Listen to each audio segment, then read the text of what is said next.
इंसान कभी कभी इतना लालच हो जाता है कि अपने स्वार्थ के लिए दूसरों की बलि लेने से बिल्कुल हिम्मत नहीं हारता है।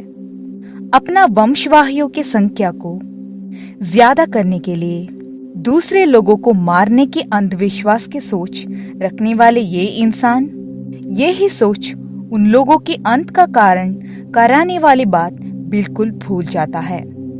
तो दोस्तों, आपको स्वागत करती हूँ आपके ही चैनल स्टोरी डे में। आज आपके लिए लेकर आई हूँ एक दिलचस्प कहानी। लेकिन कहानी शुरू होने से पहले मैं आप सभी से रिक्वेस्ट करना चाहती हूँ कि आप लोग इस वीडियो को अंत तक जरूर देखिएगा और अपना हेडफोन्स लगाना ना भूलिएगा। कर्नाटका में एक छोटा सा गांव है।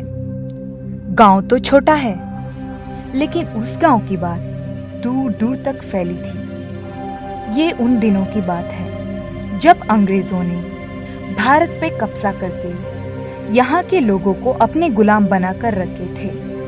तब उस गांव के लोगों ने एक विशेष तरह की जहर बनाना शुरू की। उस जहर के खास बात ये थी, उसे खाने वाले को उसका स्वाद का अनुभव बिल्कुल नहीं हो जाती थी और इसका असर तुरंत नहीं हो जाता था।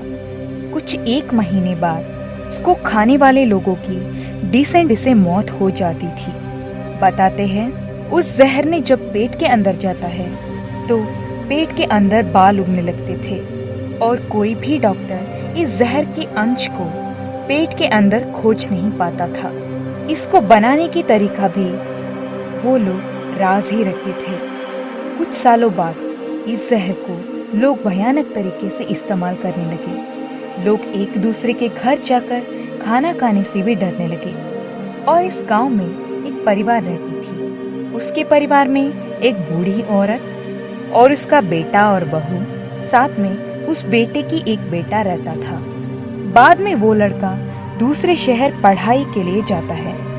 वो परिवार में भी उस बूढ़ी औरत दूसरे लोगों को जहर डालती थी, इसलिए लोग उस घर पे आने से डरते थे। एक दिन उस औरत के पोते ने अपने साथ एक दोस्त को ले आता है, थोड़े दिन ऐसे ही रहने के लिए। उस लड़के को ये बात पता नहीं थी कि उस गांव में ऐसे होते हैं, लेकिन उस परिवार के उस लड़के दिल से बहुत अच्छा था।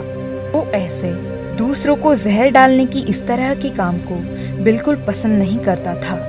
जब वो लोग खाने के लिए बैठे हुए होते हैं, तब उस औरत के पोते ने रसोई जाकर अपनी दादी से कहता है, दादी माँ, वो मेरा दोस्त है, इसलिए आप अगर एक बूंद भी जहर डालोगे तो याद रखिए, आपको मेरी कसम है।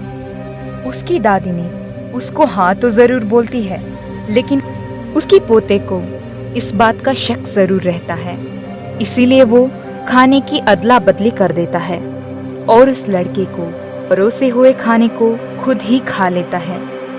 उसकी दादी को पता नहीं चलता है और उसकी थोड़ी दिनों बाद ही उस औरत की पोते को इतना उल्टियां आने लगता है, वो उल्टियां करते करते मर जाता है।